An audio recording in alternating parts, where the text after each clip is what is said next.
welcome back to my channel. My name is Iris and today I'm going to share college freshman advice. Today's video is a part of my Study With Me series, which involves helping college students with their studies. I am going to provide college freshman advice in 5 separate sections, which include academics, lifestyle, social, volunteering or work, and habits to avoid. So let's start with academics.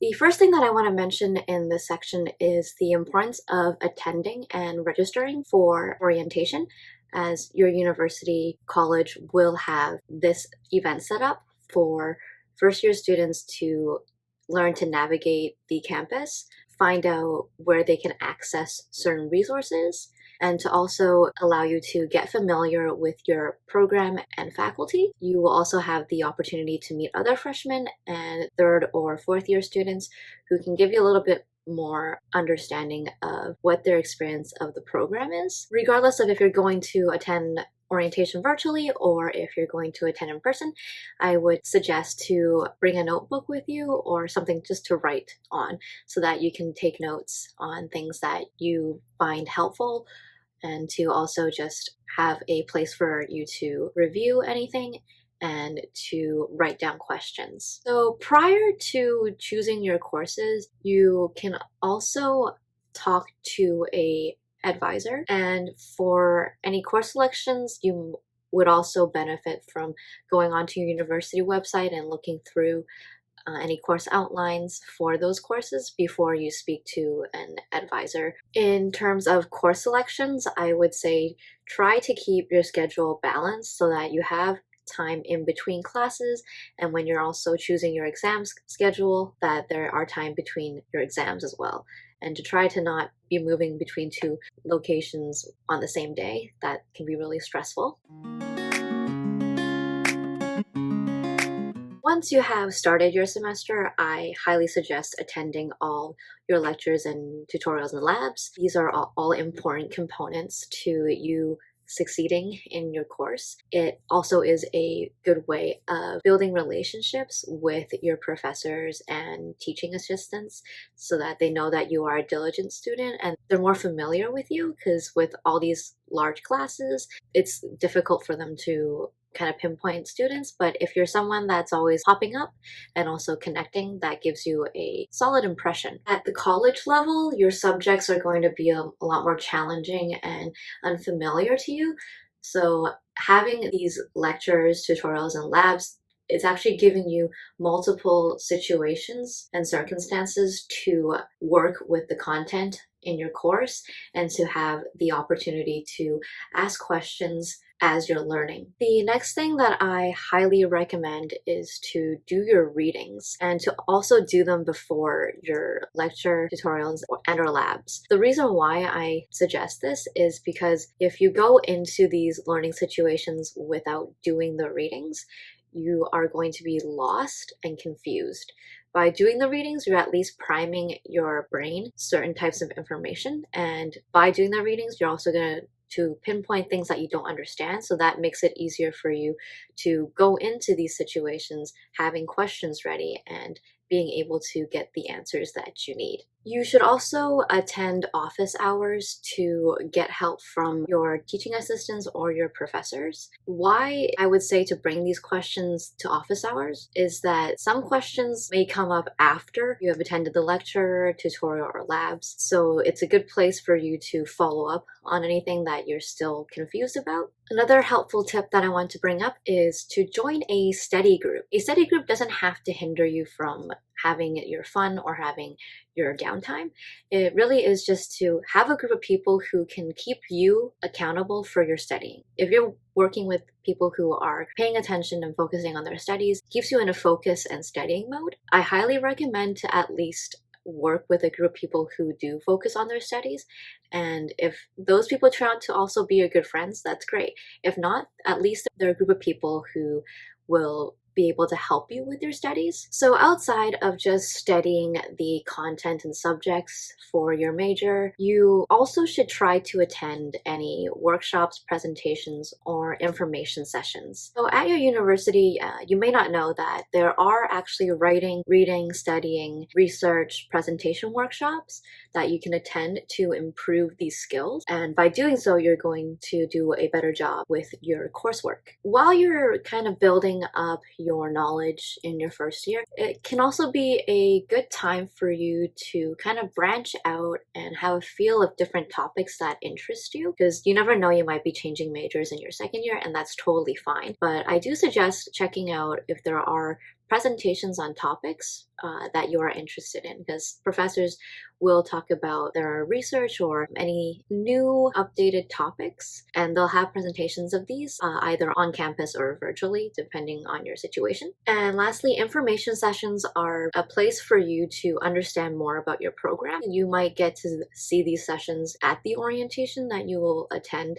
at the beginning of the school year. If not, they might be separate events that you can look into. And if you are interested, you can also talk to your advisor about these things to see when these information sessions might pop up. I would also suggest that you connect with older age groups, and these would include third or fourth year students in your faculty or program, and professors and teaching assistants. And finally, you can also connect with your librarians, as these are all really helpful people that can give you any help on coursework, studying skills, research skills you want to improve as you continue to your second, third, and fourth year. College is going to keep you pretty busy with all the coursework. So, and from an academic perspective, you want to keep a planner for any reading, writing, presenting, group work, or studying schedule. And you definitely want to keep a set of your syllabus for all your coursework in one place. Organize all those different deadlines and due dates in. College can get pretty lonely. That's why I would suggest joining some clubs. And it's best to maybe join some clubs that are relevant to your major, so that you, on the one hand, still meet with fellow students that you can talk to, but you can also kind of start working on gaining experience for the workforce if you do join clubs related to your major. Within those clubs, you can also meet with older students in their third or fourth year to gain any advice. Another helpful skill is to learn to research topics online for further study. And this means in a case where maybe you are struggling with any coursework, always look online for other universities who teach similar coursework, or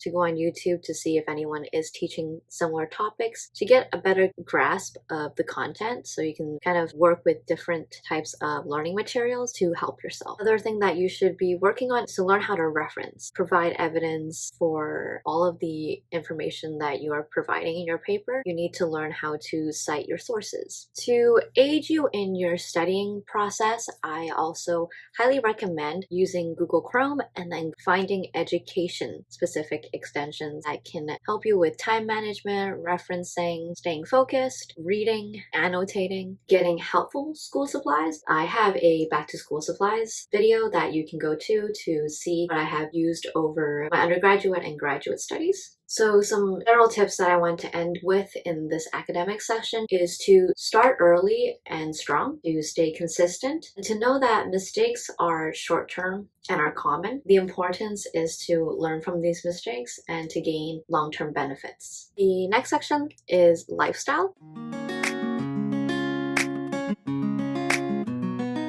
In this section, I think one of the key points is adulting. Once you enter college, you need to take more responsibility for your own needs. And first up is banking. So I would suggest to get a student bank account, get a credit card that you can build on your credit early, but to also know the 30% rule, where you don't spend more than 30% of the credit that's being offered to you.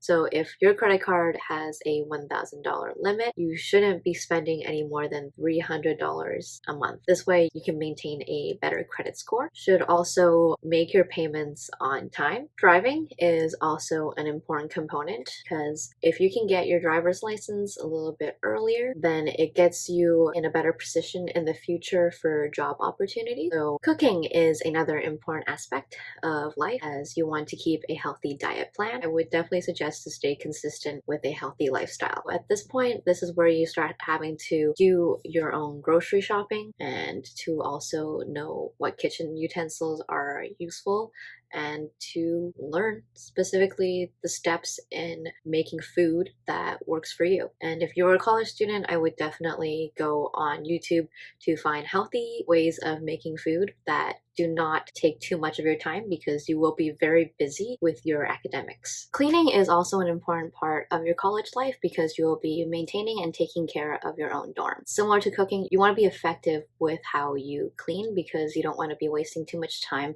and taking away time from your studies. And I would highly suggest to have a set time limit for your cooking and cleaning duties. Budgeting is also an important part, regardless if parents are helping you or if you are attending college on your own terms, then you still want to learn how to spend appropriately and to understand the importance of deals and sales because you don't want to be missing out on opportunities where you can be saving money. And there are extensions that you can download to your computer to keep track of any coupons, sales, and deals. Something that you might not be too familiar with is the importance of being civil. And since in college you are branching out and connecting with different people, sometimes good or bad, so just be civil. Give yourself time to explore any dislikes, likes, hobbies, dreams, and goals. In terms of lifestyle, reading things that interest you or that can help with your mental health are very important. Just know that reading doesn't have to be something that's dreadful or that's purely academic. It can also be something that's soothing for your health and life.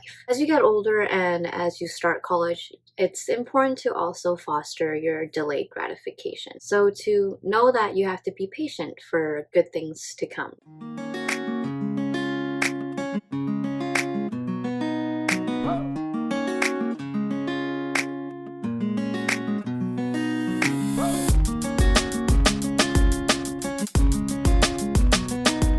I suggest journaling for self-care. So once again, writing doesn't have to be an academic task. It can be a way for you to relieve any stress and to address any inner problems that you might have. And there are different types of journaling that you can use. There could be goals, gratitude, stress, reflection, or mindfulness journaling. Find or develop hobbies during your college years, as it's important to keep yourself sane and it's also a part of self-care. You can always have hobbies with friends or you can have them alone. Always stay active. Try to at least get 30 minutes of some kind of physical activity in your day. So the third section is social.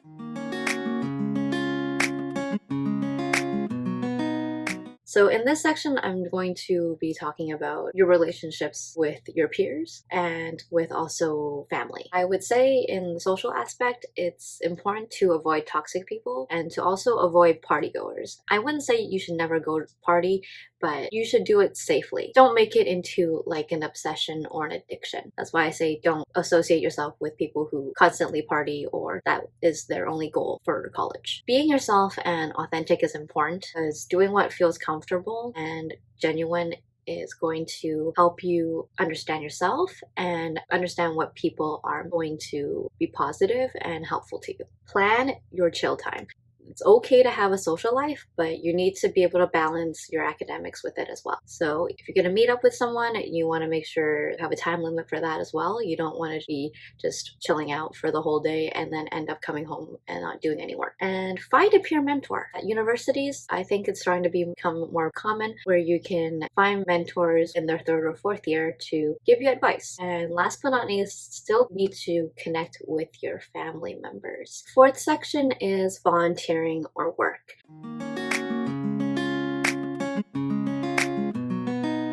In your first year, you probably will be most likely doing a lot of volunteering. At the same time, if you do want to be making an income while you are studying at college, you can look into part-time jobs. Or or starting your own YouTube channel. For those who aren't interested in getting like an instant kind of income, YouTube is a good place for you to talk about your passions, express them, help others, and to build any projects that you have always been wishing to do. And in a sense, that can eventually become maybe a stable income for you. You want to also look for people who already have these experiences in volunteering or work and ask for their advice. So sometimes you might not meet people directly. You can also meet them online, like opening a LinkedIn account. You can build more connections, learn about companies that you would be interested in. The last section is habits to avoid.